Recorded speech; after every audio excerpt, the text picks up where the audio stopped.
Jai Nitilila Pravishta Om Vishnu Para Paramhamsa Parivajikacharya Stotara Shatashi Madhabhaya Charana Arvinda Bhaktivedanta Swami Prabhupada Ki Jai. Jai Nitilila Pravishta Om Vishnu Para Paramhamsa Parivajikacharya Stotara Shatashi Madhbhakti Saranta Saraswati Goswami Prabhupada Ki Jai. Ananta Koti Vaishnav Vrinda Ki Jai. Namacharya Srila Haridas Thakur Ki Jai. Prem Se Koho Shri Krishna Chaitanya Prabhu Nityananda Shri Advaita Garadhara Shivasari Gaura Bhakta Vrinda Ki Jai. Shri Shri Radha Gopinath Shamakund Radhakund Giri Govardhan Ki Jai. Brindavadam Ki Jai. Navadvip Dham Ki Jai. Jamuna Mai Ki Jai. Ganga Mai Ki Jai. Bhakti Devi Ki Jai. Talasi Maharani Ki Jai. Samaveta Bhakta Vrind Ki Jai. Nitai Gaur Premanande Hari Hari Bo. All glories to the Samudavaris Hare Krishna. All glories to the Samudavaris Hare Krishna. All glories to the Samudavaris Hare Krishna. All glories to Shri Guru and Shri Garanga. All glories to Srila Prabhupada. Srila Prabhupada Ki Jai. Om Vishnu Varaya Krishna Prasthaya Bhattare Srimate Bhaktivedanta Swami Nityanamani Namaste Saraswati Devi. Welcome, 1st of November, Srimad Bhagavatam class. We are going through chapter 12, text 17 of Canto 4. Om Namo Bhagavate Vasudevaya.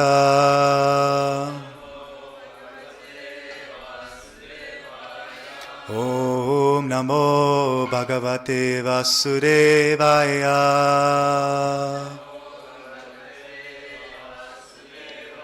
Om Namo Bhagavate Vasudevaya.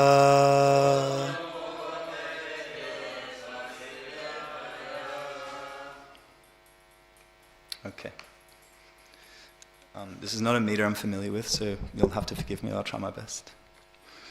Tasyam Vishuddha Karana Shiva Varvikaya.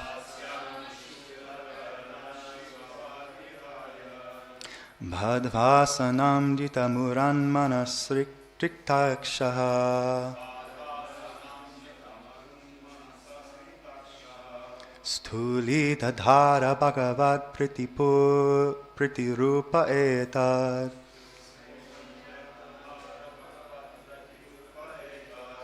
Dhayamstad Avya Vihito Vriyashrita Samoto. Tasyam Vishuddha Karana Shiva Varvighaya.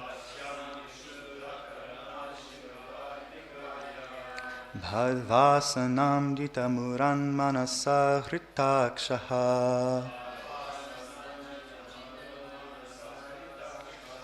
Sthuli Dhara Bhagavad Priti Rupa Etad. Dhayamstad avahito vyasrajat samadho. Yamstad avahito vyasrajat samadho. Tasyam Vishuddha Karana Shiva Vigaya.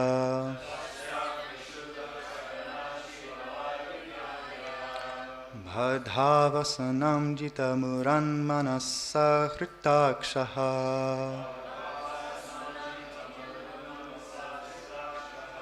Sthule Dhara Bhagavad Priti Rupa Etad. Dhayamstad Avya Vihito Vrishitat Samadho. Vaishnavas.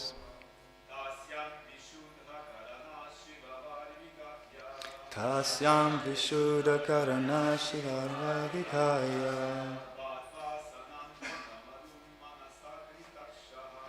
Bhadvasanam Jitamarum Manasasritakshaha.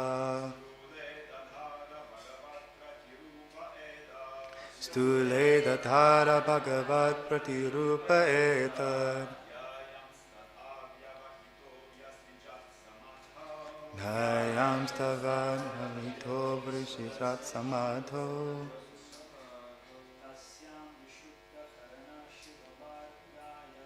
Tasyam Vishuddha Karana Shiva Varvikaya.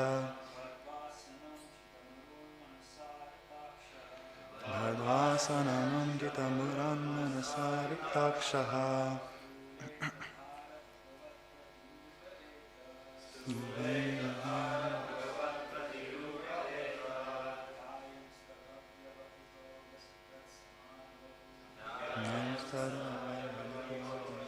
Samadho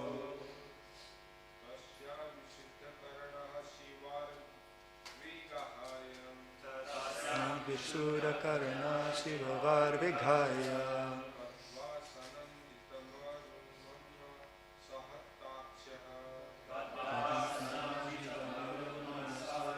Takshaha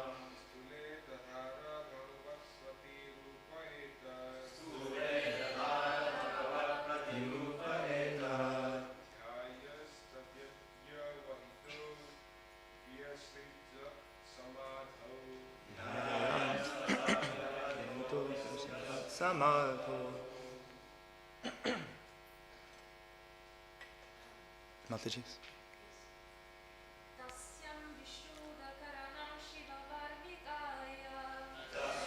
Vishuddhakarana Shivavar Vighaya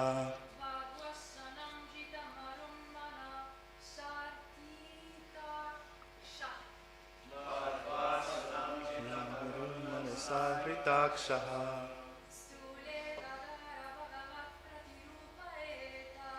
Stule Tathara Bhagavat Pritirupaeta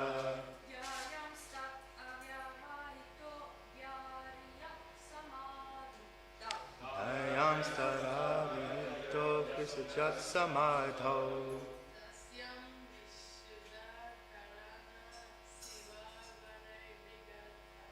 Tasyam Vishuddhakarana Shivavar Vighaya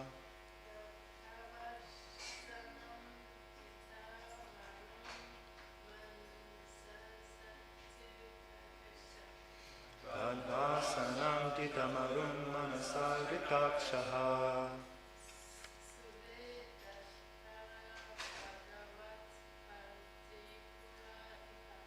Stule Dadhara Bhagavat Pritirupaeta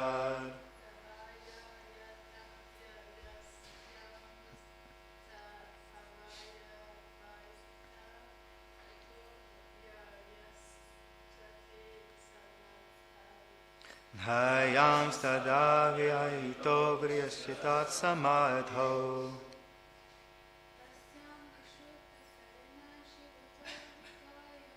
Tasyam Vishuddhakarana Shivarva Vighaya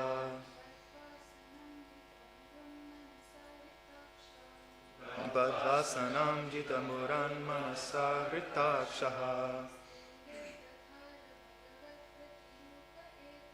Sthure Dadhara Bhagavat Pritirupaeta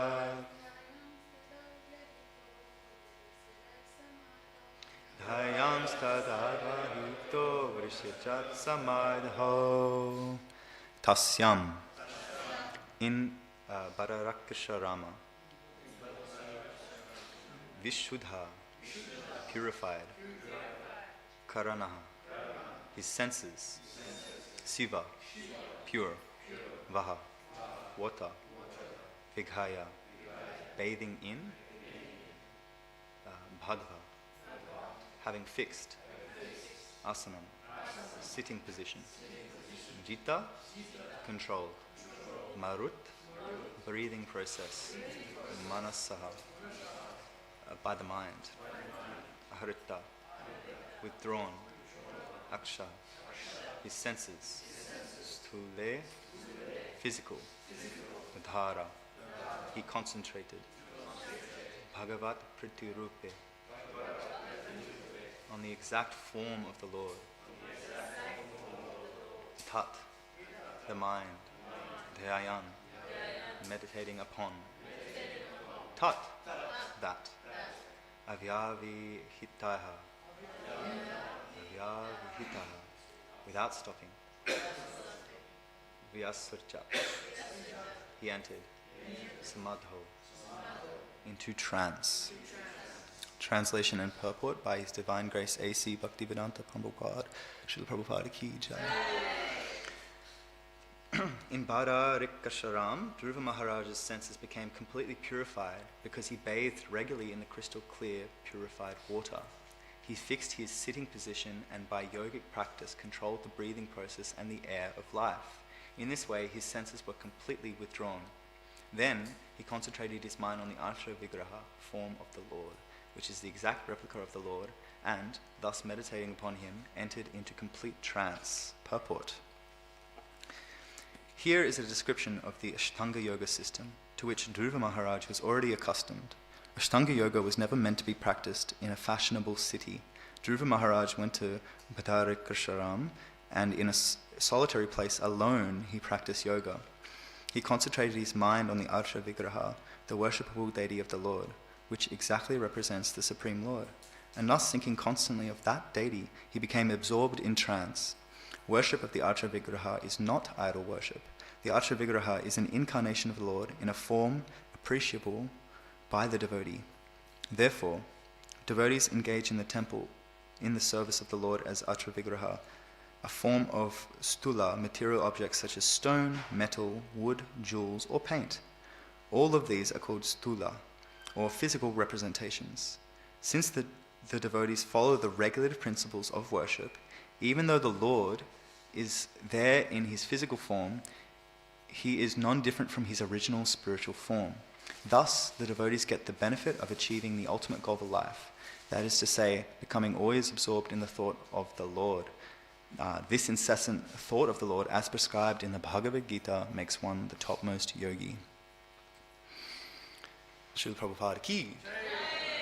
Om Jnanatirmirandasya Gananjana Shalakaya Chakshurunmilitan Yena Tasmai Shri Gurave Namah Shri Chaitanya Manobhishtam Sthapitam Yena Bhutale Swayam Rupa Kadamahyam Dadati Svapadantikam Vandeham Shri Guru Shri Yuta Padakamalam Shri Gurun Vaishnavamscha Sri Rupam Sakrajatam Sahagana Raghunatham Vitam Tam Sajivam Sadvetam Savahututam Parijana Sahitam Krishna Chaitanya Devam Shri Radha Krishna Param Sahagana Lalita Shri Vishakan Vitamscha He Krishna Karuna Sindhu Dina Bandhu Jagatpate Gopesha Gopika Kanta Radha Kanta Namostute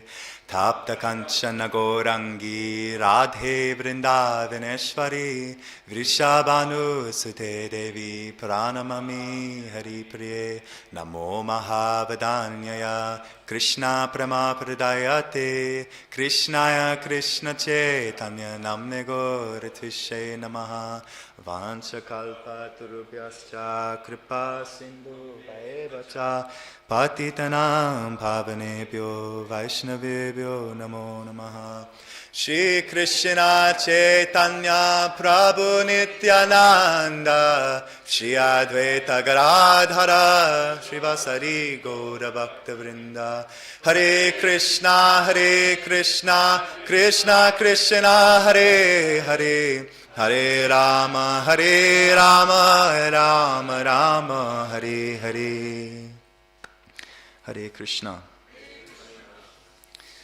So, in the purport, Prabhupada begins by emphasizing that this Ashtanga Yoga system that Dhruva Maharaj was practicing is not meant to be practiced in fashionable cities, in congested areas, and it's actually not meant to be practiced in groups. It's solely for going off into the forest, into a solitary place at least, and that way having every opportunity to withdraw all the senses through these mechanical processes to coming into a trance and a realization of the Lord. But Dhruva Maharaj himself didn't even solely practice Ashtanga Yoga. He had like a Mishra Bhakti, is that the term? Mixed to a degree. And, he was also chanting Om Namo Bhagavate Vasudevaya. And he was also focusing his mind on the Archa Vigraha form of the Lord. So, we contrast this to the current age, and it's ironic that in this age, everybody is in congested cities, and the only yoga that people are performing is a mechanical process of yoga where they go into groups of people and they practice together. And this is not necessarily bad, but I don't mean to assume, but I don't think the sole purpose of these yoga classes is to attain realization of God, attain love of God. More so it's to keep the body fit and trim and to be flexible. And some people go at it for the emotional, mental reasons. That's a generalization, but it's clearly said in the scriptures, like it was a bona fide practice, but it's just not practical in Kali Yuga. Whereas in the congested cities, Bhakti Yoga thrives. We go out on Harinam in big groups together, glorify the names of the Lord, and people interact and engage, and a seed is planted and they grow an appreciation for the Hare Krishna movement, an attraction towards the beautiful music. So, all glories to the Sankirtan movement of Lord Chaitanya, providing practical yoga in this current age of existence. So, I was recently reading in Canto 3, Chapter 1, Text 18. There's a point made because Vidura is traveling on pilgrimage and he's going to all these sacred sites, and it's said that in fact he saw nothing but Krishna on his pilgrimage, although I could be wrong, but he didn't have much direct darshan of Krishna, yet he was a very, very beautiful devotee of the Lord. And because he understood that the Arsha Vigraha is non-different from the Lord, wherever he traveled, all he saw was the Lord. And Prabhupada describes,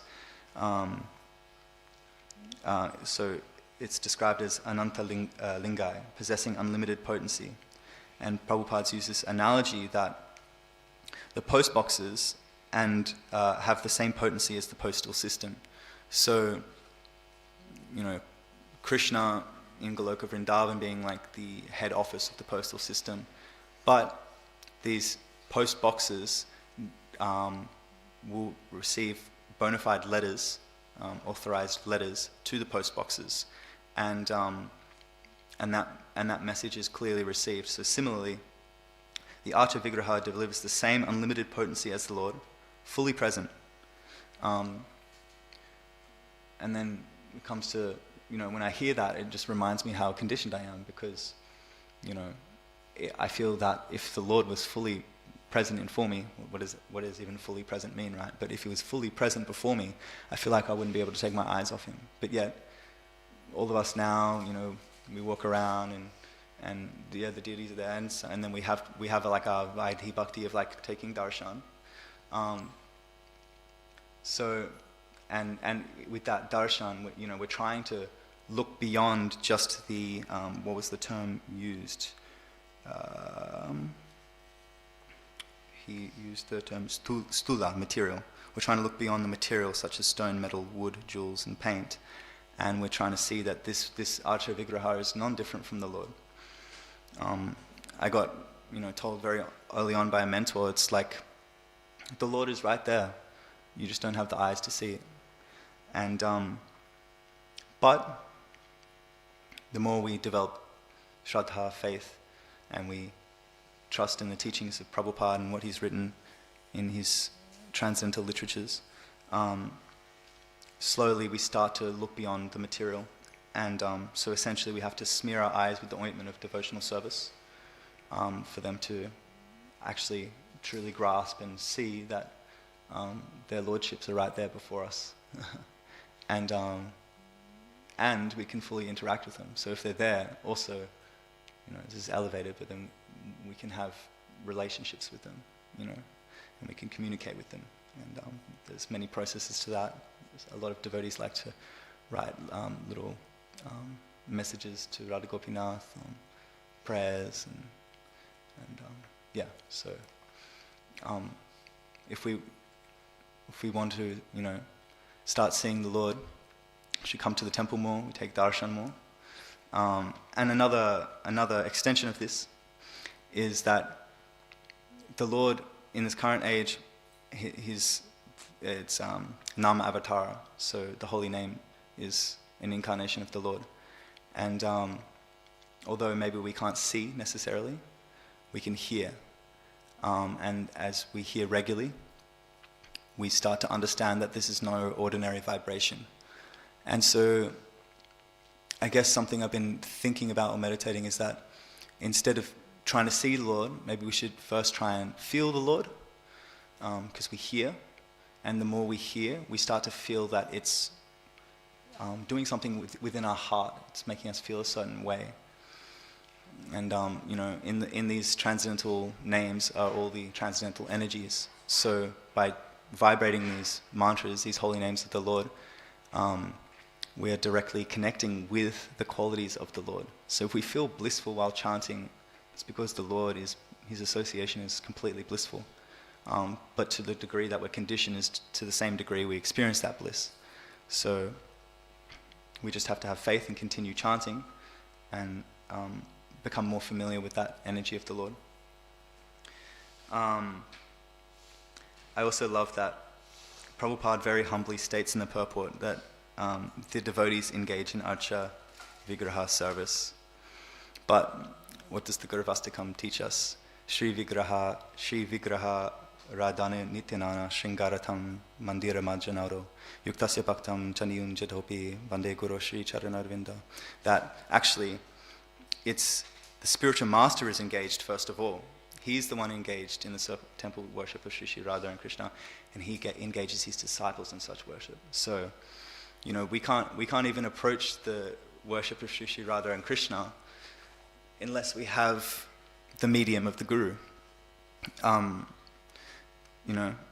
So we must first of all become familiar with having faith and serving the will of the Guru, and eventually we start directly serving Radha Gopinath. But the Guru is like a transparent medium of the Lord's mercy. So in a way, through serving the Guru, we are serving Radha Gopinath, but we can't bypass the Guru. There's no process of bypassing the Guru and going straight to Radha Gopinath. There's the worship of Srila Prabhupada first, as he is engaged, and then he also engages his disciples in such worship. And also, I think an important point is, in the purport it says, since the devotees follow the regulative principles of worship, even though the Lord is there in physical form, he is non-different from his original spiritual form. So, I think this is an important point in this purport, because it emphasizes that the love and devotion invested and committed to these deities and to the upkeep of the temple is what makes the Lord present. Like if you get a deity and you put it in your room and you have it in the corner, and you don't tend to it, don't give it candle, incense, some kind of worship, you don't dress it, why would the Lord be present there? Similarly, if we chant inattentively and we're just and we're just thinking about what we have to do for the day and all our anxieties and stuff, why would the Lord be there? In fact, maybe even the Lord is there, but we aren't. So, similarly, with Archa Vigraha worship, it's all the love that we've invested in Radha Gopinath that have made them present here. And so, there's the Lord in his original spiritual form has become present out of his mercy, because he's reciprocating with the time and love that we've invested into him.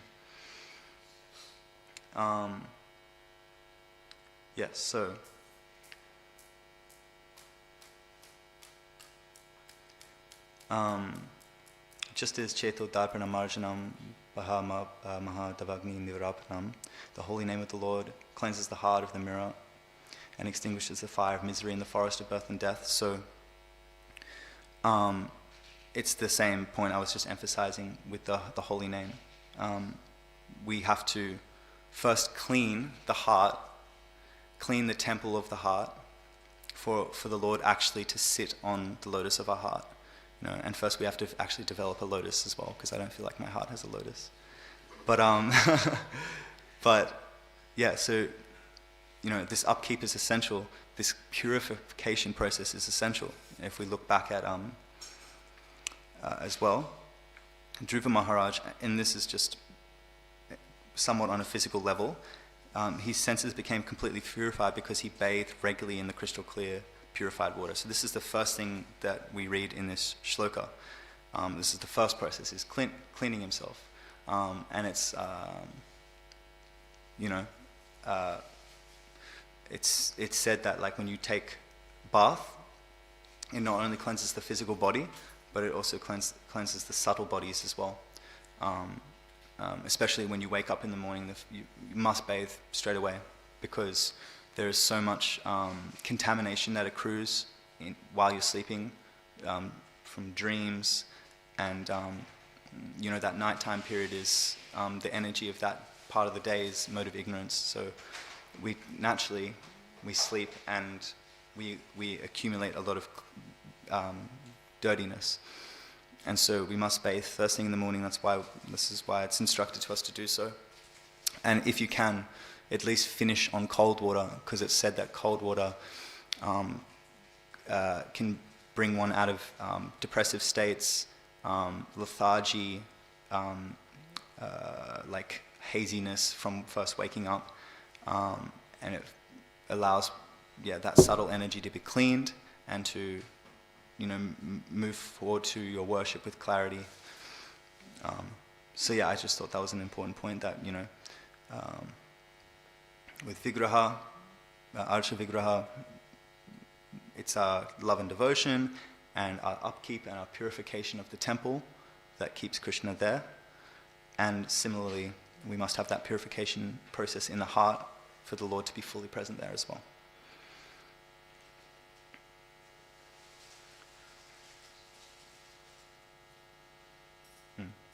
The devotee gets the benefit of achieving the ultimate goal of life, to become fully absorbed in thoughts of Krishna. And that's all due to the mercy of Srila Prabhupada, because as we've spoken, it's Srila Prabhupada that has engaged us in the temple worship. So he's engaged us with this process. Without his guidance, we would be making serious errors in our process because of our state of conditioning. It's something that needs to be emphasized a lot, that we are so bound by the false ego, and we're so bound by we have a sense of false prestige that our rational mind and our logic and intuition is so sound, but time and time again is kept us in embarrassing situations. So the ultimate goal, which is love of Krishna and surrender through service and being absorbed in thoughts of Krishna, is all due to the mercy of Srila Prabhupada.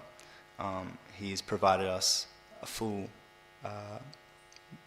24-hour program for us to stay absorbed in thoughts of Krishna. We wake up, and at 4:30 we meet the deities. Then we perform the morning program. Then we have our japa, and then we have opportunity to offer prasadam, honor prasadam, and so on and so forth. So Prabhupada has clearly said, like 24 hours a day you can be engaged. And you might ask, well, like, I can't be really engaged if I'm sleeping, but I guess sleeping kind of equates to the same level of bathing. So like it's a necessary thing, because if we didn't sleep, our service would be greatly hindered. We wouldn't be able to do it properly. We would be making lots of mistakes. We would become absent-minded, and we would just become weak in general. So we need to sleep, and so we sleep so we can do better service. That's how it becomes 24-hour service. Like even if you're sleeping, it's service because it enhances the service ultimately. But if you oversleep, then you're messing with your service even more. So yeah. The topmost yogi, I have it written down, a quote, forgive me, I forget where I got it from. Yoginam api sarvasham mad ganatanantara atmana Shadhavam bhajate yomam same yuktamo mataha. I believe that's the Gita. That's the Gita, right? Yeah, thank you, sorry. Yes, one who always abides in me, thinks of me, renders service to me. They are most united with me in yoga, and they're the highest of all yogis, and Krishna says that's his opinion. So just to continue to emphasize that point, that, you know, to be constantly engaged in thoughts of the Lord makes one the topmost yogi. So I think that was the connection I was making, because Prabhupada said this incessant thought of the Lord, as prescribed in the Bhagavad Gita, makes one the topmost yogi. And so I connected this with what I thought was a relevant quote in the Bhagavad Gita, which is the Yoginam Ati Sarvasham. Krishna says the topmost yogi is one who abides in me, thinks of me within themselves, renders loving service, and they're the ones who are most united. Isn't it just so clear that Bhakti Yoga is the highest yoga in this point? Krishna's clearly saying they are the most united to me. He's essentially saying, you want true oneness with God? It's through Bhakti Yoga. I can't even begin to imagine how other scriptures would interpret that to be anything but Bhakti. It's and if it is, it's just twisting and manipulating the words of Krishna. It's very clear, and Krishna is very almost like humbly stated, you know, this is my opinion, think of it as you wish, like you're free to do what you want, but my opinion is that one who constantly thinks of me within them, renders loving service, abides in me, they're the most united and are the highest of all. So it must be Bhakti Yoga.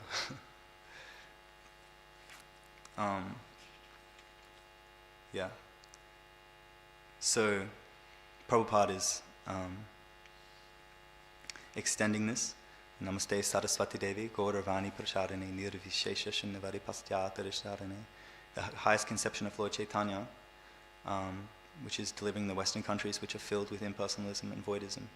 So, you know, again, this is great faith and great service that Prabhupada has done for us. That, you know, we're a country that, our conclusions of false ego have led us to believe that, you know, we are one with God and everything is God. But these are almost like childish conclusions. And, you know, Prabhupada has come and rid the Western countries of impersonalism, voidism, and established a much more satisfying, enriching experience. Yeah, and I recently learnt a quote from Chaitanya Mahaprabhu. Yadi papi chari dharma dure dase jai morasana pati bhakta jai vaitatai. So when sinful people go far away and they abandon religious principles, the Lord sends his military commander to give them Krishna consciousness. And so Prabhupada, I mean, I've heard this story from a senior devotee that when he brought Radha Gopinath here, he made a prayer to them and said, "I'm leaving you in the hands of the Malechas. You know, please engage them and do the good work and, you know, get them purified." So yeah, he's come to this foreign land, and we have such strong, dense egos, and we have almost no conception of spirituality, and actually not really much culture that's uplifting as well. Like, I think of culture of Australia, I just think about Australia Day, and, you know, the activities of that don't need to be described. So, you know, he's established Krishna consciousness, but he's also established a culture surrounding it that is very conducive. Like, Krishna consciousness in itself is a culture, but he's established. What I've learned from, like, Vedic culture is it's just very naturally selfless, and the attitudes of all the people that I've met here at the temple and of different temples surrounding Australia, they'll serve everybody before themselves. You know, they'll make sure everybody is catered to before themselves, and I think that's like a very kind of integral part of Indian culture, and so he's brought this over as well, and it's inspiring us all to kind of take to that mindset. So we've got so many processes to make us selfless. And I like this kind of mood that Chaitanya described it as like a military commander, because Prabhupada often used this kind of expression that kind of we're declaring war against Maya. You know, when you take to a spiritual path, it's basically saying, okay, I'm declaring war against illusion. There's a constant onslaught of Maya every moment, but I'm going to take shelter with the military commanders, the ones who know the battlefield the best, have the best arsenal of weapons against illusion. And I'm going to, I don't know too much about war, but I can guess that, it's very essential to make sure you take instructions from your commanders in the heat of battle.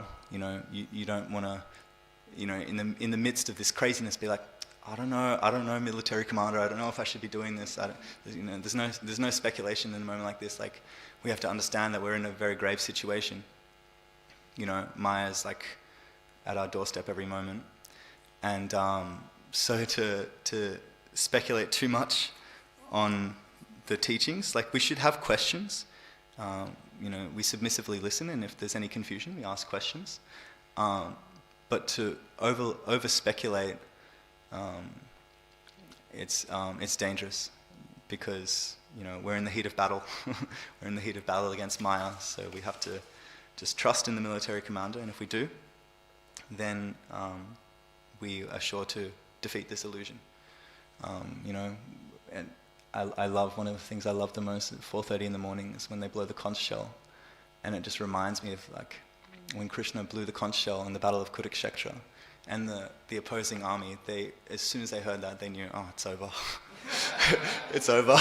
The Supreme Lord himself has just basically declared we've already won. And it's a similar mood, this conch shell just emanates throughout the temple, and it purifies the whole space and creates a very auspicious environment. And this conch shell is sung many times throughout the day, and it's declaring victory. So I bring up this kind of victory and this kind of war mentality because at the moment we are celebrating Diwali. I know it's predominantly celebrated yesterday, but also I believe it extends into today as well. Diwali is conventionally celebrated as a victory of good over evil, knowledge over ignorance, light over darkness. And it's also been described as Deepavali, or like Prabhupada said in this one letter I read, that he said Diwali and Deepavali are like the same thing. So Deepa means candles, and Vali means numerous. So in a literal sense, it just means lighting numerous candles, many candles. But Deepa also signifies light, and then there's Avali, which means carrier. So therefore, Deepavali can signify coming to the light. There's this quote in the Pavamana mantra, which states, Tamaso ma jyotir gamaya, which means, do not remain in the darkness, come to the light. So, we hear, it's like an infamous expression and analogy of like, let go of the darkness, don't dwell in the darkness, come to the light. And so I feel like Diwali is a day not only of celebrating the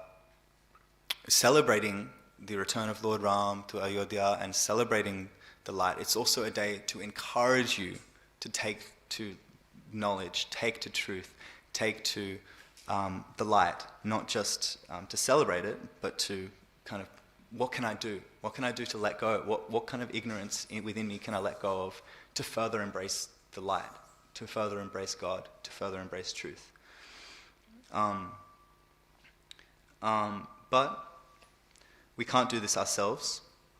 The whole reason we're in this material world is because we have decided to experience separateness or to experience enjoyment separate from Krishna, and in our pride we thought that we could also lord ourselves over material nature.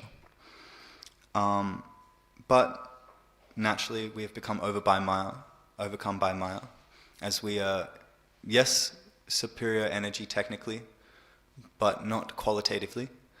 We were just like an infinitesimal spark of God's consciousness, and that has so much power in itself, but because of its minute nature, it becomes overwhelmed by this giant cosmos of matter. So therefore, Krishna has said in the Bhagavad Gita, Yada yada hi dharmasya glanir bhavati bharata abhuyatam adharamasya tadatmanam shrutiyami aham. Whenever and wherever there is a decline in religious practice and a predominant rise of irreligion, at that time I descend myself. So, this is also a celebration of Diwali, that we have, the Lord is most merciful. And time again, throughout the eras of existence, He has come down to re-establish the light, re-establish the truth, re-establish the proper dharma and the way of existing. Lord Rama taught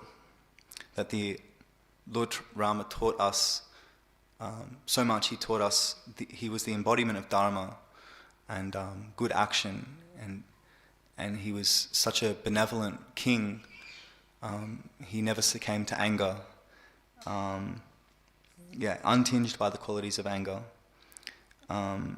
He taught everyone how to be a dutiful king, and he was also an ideal grihasta. He's a perfect image, a perfect inspiration for the grihasta caste, because he took a vow to never have any other connections with women other than his wife. He was so committed to Sita, and they have such a sweet relationship.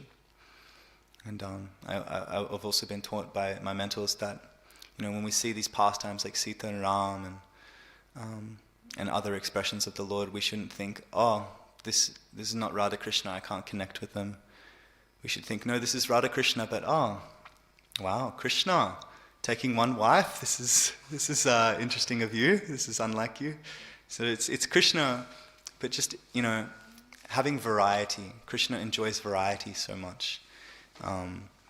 We provide variety in the food he eats.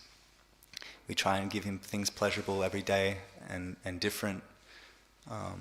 We give him variety in the way we dress him, so he can, adhere to the different moods of the day. We also give him variety in kirtan. This is one of my favorite points from Ayendra Prabhu, that, just as we have variety with dressing the deities, and, we give them different flowers and different colors and different clothing, it's actually nice to give variety in kirtan to Krishna. Krishna will accept Shuddhanam if it's pure. It doesn't really matter about the melody. But it's an extra layer of sweetness to, be like, Krishna, I've got this new melody for you. It's not for my gratification, it's not for my enjoyment, but I thought I would try this new kind of mood for you, and I hope you enjoy it, and we offer that way.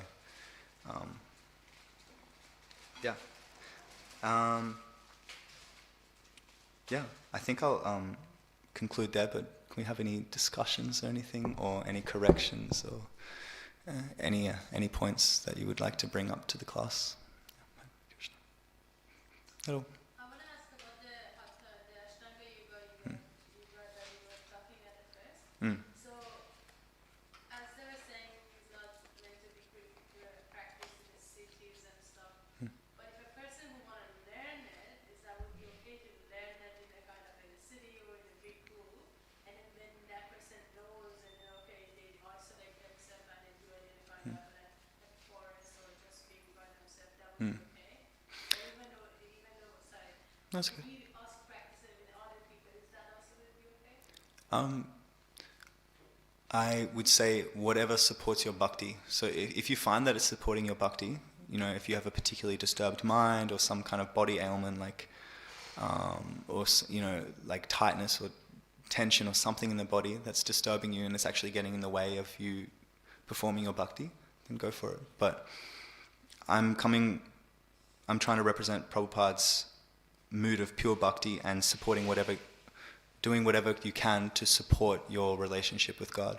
So if you find that doing that is supporting your relationship with God, then okay, go for it. But, you know, as it's said in the scriptures, it is an outdated practice of yoga. But, you know, I've had experiences with before and it's helpful, and I know a lot of brahmacharis and stuff do it for physical upkeep. It's not a problem. Yeah.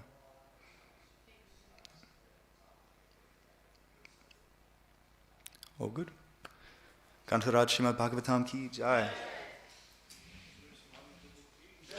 Anantakoti Vaishnavrinda ki